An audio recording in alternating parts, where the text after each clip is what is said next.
Yaani hata umbali haukuzuii. Kiu. Niliwaambia familia yangu leo tunaamka mapema. Pikipiki yetu haiko vizuri, haina mafuta. Tunaamka mapema, tunatembea kwenda kanisani. Kwa sababu tuna shauku, tuna kiu, haijalishi kuna umbali, tutatembea. Na Mungu akiona umekuwa na hiyo kiu, anatengeneza mazingira. Anafanya wepesi. Haleluya. Bwana Yesu asifiwe sana. Anasema yeyote anaye kiu aje kwangu. Na hayo maneno aliyasema kwa habari ya Roho Mtakatifu, anasema ambaye alikuwa bado hajaja, kwa sababu watu walikuwa hawajamtukuza Kristo. Watu wakimtukuza Kristo, nguvu ya Mungu inakuja. Haleluya. Watu wakiishi maisha ya Yesu kuinuliwa, anasema alikuwa hajaja kwa sababu Yesu alikuwa hajapata sifa ndani yao, alikuwa hajatukuzwa. Yesu anahitaji atukuzwe ndani yetu ili atilie nini? Mito ya maji. Haleluya. Kisima, anasema mito ya maji yaliyo hai au chemchemi itatoka ndani yao. Kisima au chemchemi ni mahali ambapo watu huenda kuchukua maji. Ni eneo hili ni la maana sana katika kijiji ama katika mji. Mahali hapo panapaswa kulindwa. Bwana Yesu asifiwe. Anasema mito ya maji iliyo hai itatoka ndani yao. Maana hao watu watakuwa wana kisima cha maji. Na kisima cha maji, wapendwa, ni mahali muhimu sana. Haleluya. Kule vijijini wana visima, wana sehemu ambayo kuna vichemchemi na maji vinatoka. Kwa kijiji chote wanakuja kuchota maji hapo. Ngine labda shimo kama hivi, ndani kuna chemchemi, wamechimba hivi, wameacha kashimo. Kila mtu anakuja kuchota maji, wanakuwa na ile kata ile nani ya kuchotea. Watu wote wanakuja pale. Kisima ni mahali muhimu sana katika jamii. Bwana Yesu asifiwe. Na Yesu anazungumzia habari ya mito ya maji, chemchemi ya maji ambayo itatoka ndani yetu, chemchemi ya maji yaliyo hai. Wakati mwingine tukiliangalia kanisa wakati huu, halitoki chemchemi. Wale watu wa Mungu hawatoi tena chemchemi. Wakati mwingine kunakuwa kuna makwazo, kunakuwa kuna manunguniko, kunakuwa kuna wivu, hali ya fitina inakuwepo. Kwa nini? Kwa sababu watu hawana chemchemi ya maji yaliyo hai yakiwa ndani. Huwezi kusikia manunguniko, huwezi kusikia yani, wakati mwingine unakuta hata watu wa Mungu wanaweza kaongea, unashangaa mwingine anaguna. Kwa sababu hana uhai ndani, anaona kama hao watu wanajifanya, au kama hao watu wanachokiongea ni hakipo. Bwana Yesu asifiwe. Lakini maandiko yanasema yeye aketie mahali pasiri pake aliye juu atakuwa salama. Zaburi 91 mstari wa kwanza hadi wa pili. Mungu anataka tukae kwenye uwepo wake, tukae kwenye neema yake ili aruhusu nguvu za Mungu. Zaburi 91 anasema aketie mahali pasiri pake aliye juu atakaa katika uvuli wake Mwenyezi. Anasema anayeketi mahali pasiri pake aliye juu. Mahali pasiri pa aliye juu ni wapi? Biblia inasema mimi ni Mungu ninayeketi mahali pasiri, mahali palipoinuka, pamoja na roho iliyopondeka na kufanya nini? Na kunyenyekea. Mungu anatafuta roho iliyopondeka na kunyenyekea. Eneo hili ni eneo nyeti, ni madhabahu nyeti, inatakiwa kutunzwa. Kisima ni mahali ambapo unaweza kukutana na Bwana kirahisi. Ukiwa ni mtu uliyejaa Roho Mtakatifu ndani yako, nguvu ya Mungu ipo, na Roho Mtakatifu anaweza kufanya wewe ukapata kibali cha kukutana na Bwana kirahisi. Hapo ndipo mahali pazuri pa kupokea nguvu kwa ajili ya kwenda kupeleka injili. Huwezi kupeleka injili, huwezi kusema na watu habari njema kama huna nguvu za Roho Mtakatifu. Yaani nguvu za Roho Mtakatifu ndizo zinaondoa woga, zinaondoa wasiwasi, maandiko unapoyasoma yanakuwa yanatua, yanakaa. Unapoongea unapata neema ya kuongezewa mengine. Haleluya. Kwa sababu Roho Mtakatifu ni chemchemi, ni bubujiko, ni uhai. Haleluya. tunamhitaji. Kama kuna vitu unatakiwa uvichukulia hatua na kuvitamani, ni kuona Roho Mtakatifu anakuwa ndani yako. Kwa sababu hautafichwa jambo, utakuwa ni mtu wa kupewa siri za Mungu. Haleluya. Unajua Mungu ana siri nyingi sana. Hey, haleluya wapendwa. Ziko siri nyingi Mungu anazo. Na hizo siri anatafuta watu wa kuwapa. Bwana sifiwe sana. Tukikaa vizuri na Mungu, Mungu atatupa siri nyingi. Kuna mambo mengi Mungu atatuambia hata yanayohusu taifa hili. Utaambiwa siri za Mungu za taifa, utaambiwa siri za Mungu za kifamilia. Maisha yako yanahitaji Mungu afunue siri zake. Yaani hata mtiririko tu wa maisha yako ya kawaida unahitaji Mungu akuambie. Jinsi ya kuishi kwenye ndoa yako unahitaji Mungu akuelekeze. Jinsi ya kuishi vizuri kwenye hiyo familia, jinsi ya kuishi vizuri kwenye hiyo kazi, unahitaji nguvu za Roho Mtakatifu. Kwa sababu usipopata siri za Mungu utaharibu. Kwa sababu kuna wakati unaweza kukutana na changamoto hata kwenye ndoa yako. Roho Mtakatifu anakuambia hapa ongea. Hapa usiongee. Haleluya. Hapa ni hii point unaweza kujibu namna hii, au hapa ni mahali pa kunyamaza. Mchungaji alikuwa ananipa taarifa, mazingira aliyopitia yalikuwa ni mazingira ya kuchanganya, yani ya kufanya ufahamu mchanganyikiwe. Na unajua watu ni wepesi sana wakati mwingine kuinua maneno, kumsema mama mchungaji. Ilifika mahali yule mama akabeba mabegi. Hawajagombana, wanaongea tu vizuri na mchungaji, lakini amekata tamaa, akabeba mabegi asema naenda. Na Mungu akamwambia mchungaji, usizungumze kitu chochote, usigombane naye. Ila tu akamwambia ngoja tu nipige simu niwape taarifa nyumbani kama unakuja. Wakati anapiga simu, baba yule akamuuliza, kwani mmegombana? Kuna shida gani? Akasema hatujagombana, ila tu amesema anataka kurudi. Yule baba akamwambia basi kama anarudi atafute mahali pa kufikia. Wakati anatafakari hivyo, mama yule akarudisha mabegi ndani. Roho Mtakatifu akaanza kumzungumzisha. Akaanza kumwelekeza kwamba ni kweli watu wana maneno, lakini wewe ni mtumishi wa Mungu, tulia, Mungu atashughulika. Haleluya. Amen. Ila baba anasema ilikuwa anafika mahali anasubiri akishalala, anamwekea mikono, anaomba. Anambia Mungu, zungumza na huyu mama. Mpe neema ya kuelewa. Umetupa kazi ambayo sio ya kawaida, ni nzito. Kazi ya kuongoza binadamu sio rahisi. Mtu ambaye amezaliwa kwao, amefundishwa, amesoma, pengine hata elimu amekuzidi, alafu usimame muongoze, umpeleke kwenye njia, sio jambo rahisi. Inahitaji kibali cha Bwana, inahitaji nguvu na hekima ya kimbingu. Ndio baadaye Mungu akamsemesha mama, akasema asante Yesu, nitie nguvu.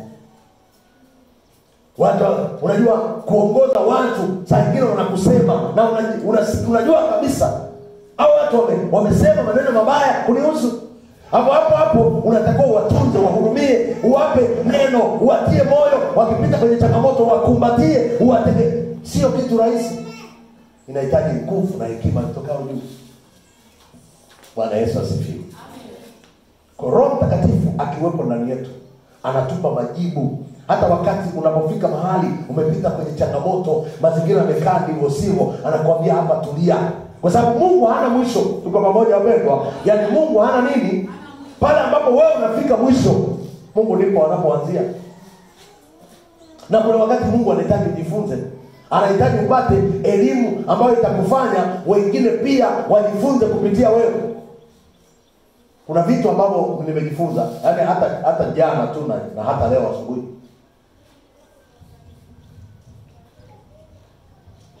Nikasema wacha niende kanisani, lakini pikipiki haiwezi kutoka.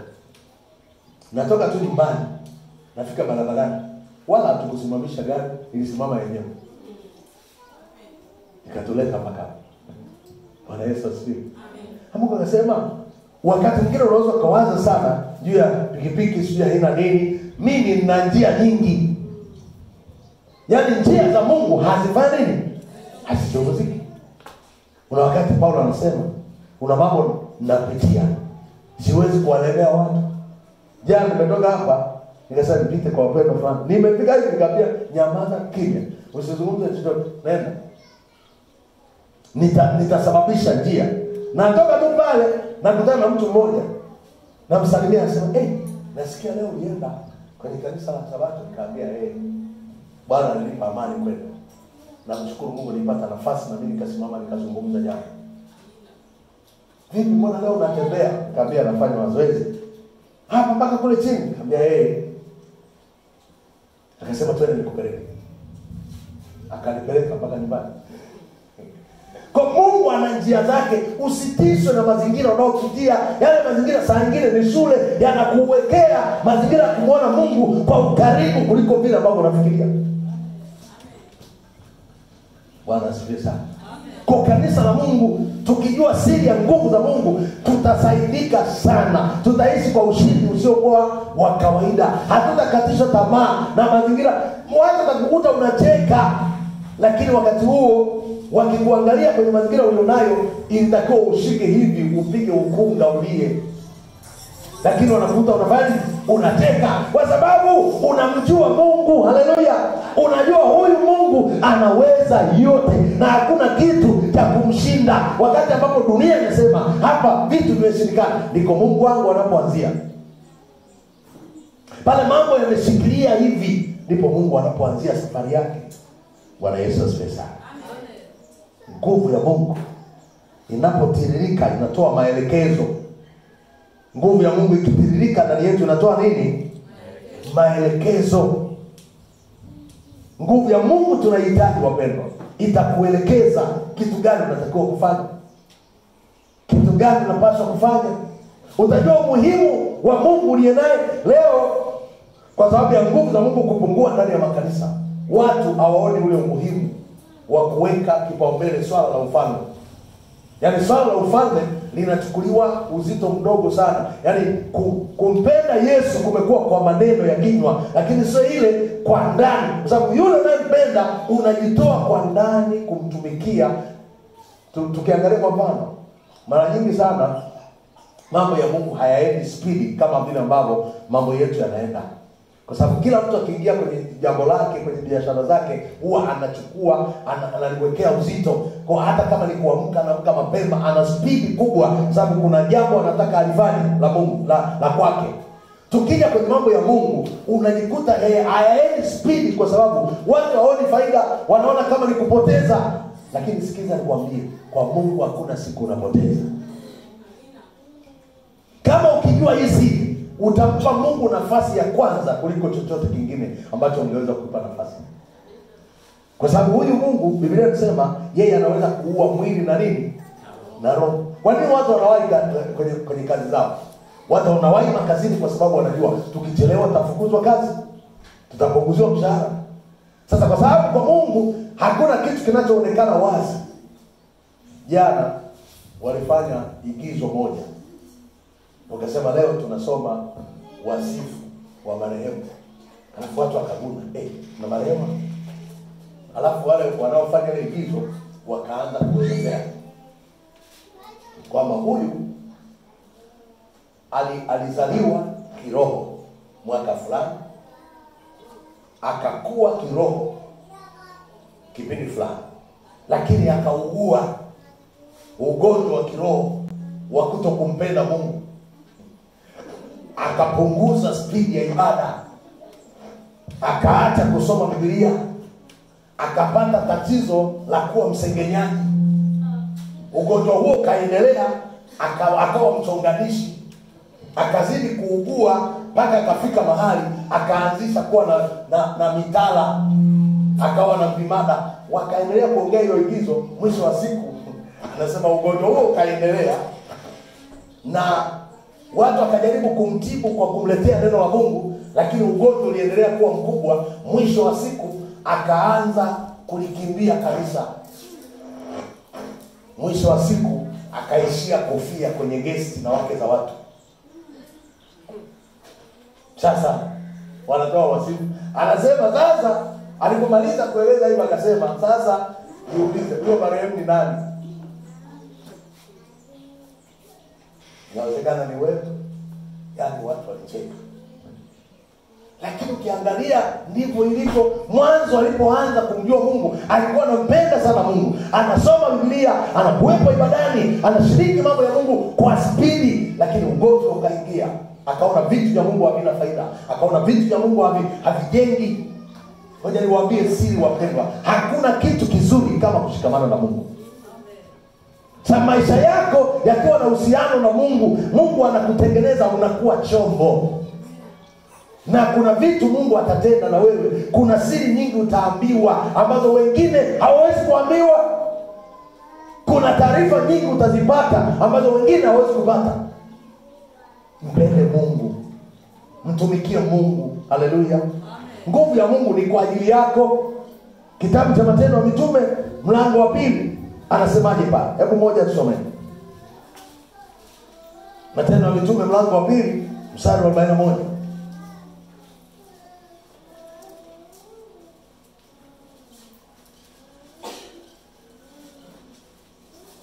Kipata nasoma. Matendo ya Mitume 2:41 hadi 47.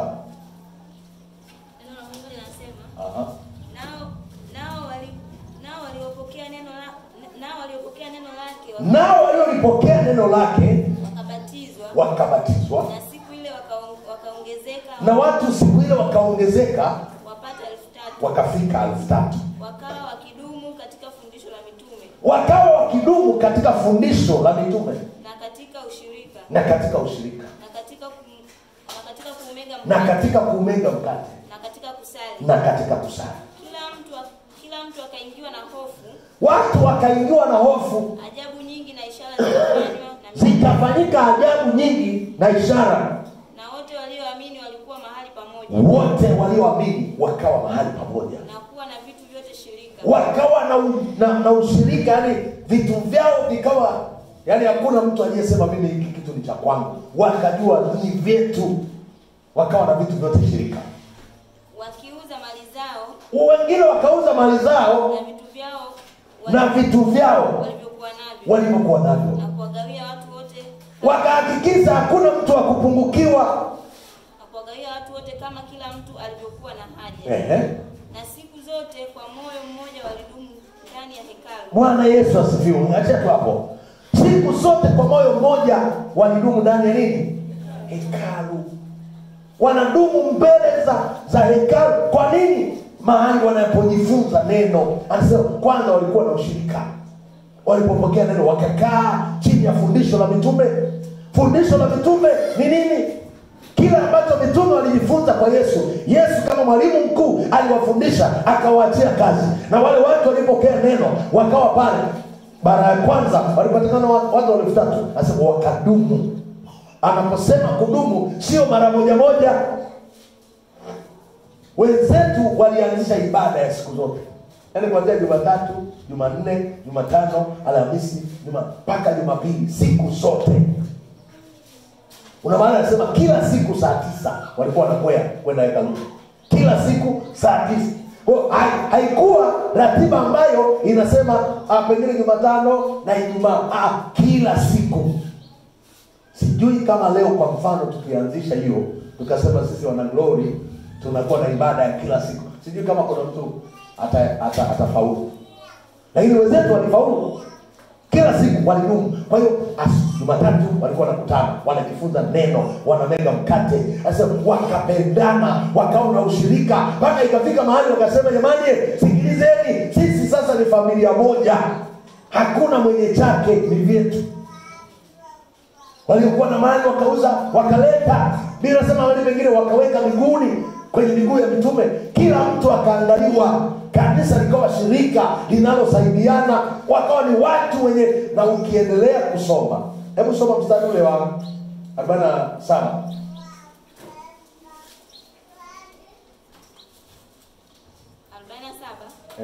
Wakimsifu Mungu na kuwapendeza watu wote. Wakimsifu Mungu na kuwapendeza watu wote. Bwana akalizidisha kanisa. Bwana akaamua kulizidisha kanisa. Kila siku kwa wale waliokuwa wakiokolewa. Kila siku kwa wale waliokuwa yaani kila siku watu wapya walikuwa wanaokoka. Kila siku kuna ushirika mpya, watu walikuwa wanakuja. Jana nitafakari tukasema sisi tumeanzisha mtindo wa kuwakaribisha wageni. Tunawaambia waje, kuna chakula. Kwa watu wakaalikwa, watu majirani, watu malimani, tukaambia tuna chakula leo, mje. Na tuna zawadi tutatoa. Hata mimi nilipewa zawadi. Kitabu nilipewa.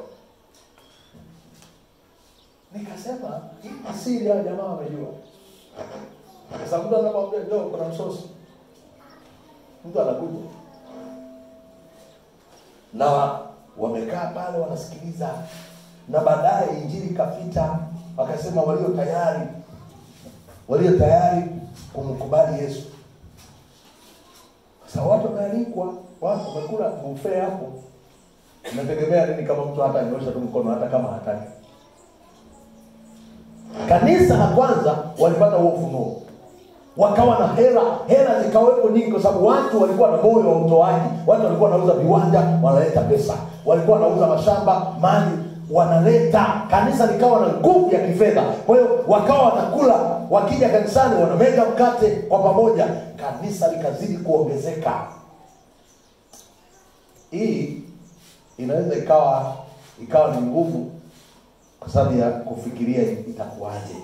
Lakini kama watu wakijaa nguvu za Roho Mtakatifu, na Bwana akaleta ufunuo huu kwamba lifanyike, kwa sababu watu sasa wakishajaa Roho Mtakatifu hawana uchoyo. Hata wakiambiwa tunatoa, wanatoa. Yaani bila nguvu za Roho Mtakatifu, hata tukihamasisha hapa wapendwa tuwe watoaji, itakuwa tu ni kitu cha kusema kwenye midomo, lakini watu utekelezaji utakuwa nini? Lakini nguvu ya Roho Mtakatifu ikiwepo, sauti ya Mungu ikija kwamba tunataka tutoe, tufanye. Kwa mfano, jana nilikuwa natafakari sana. Wenzetu vyombo vyao vimetulia. Vyombo vyetu hivi havijatulia. Tuna maiki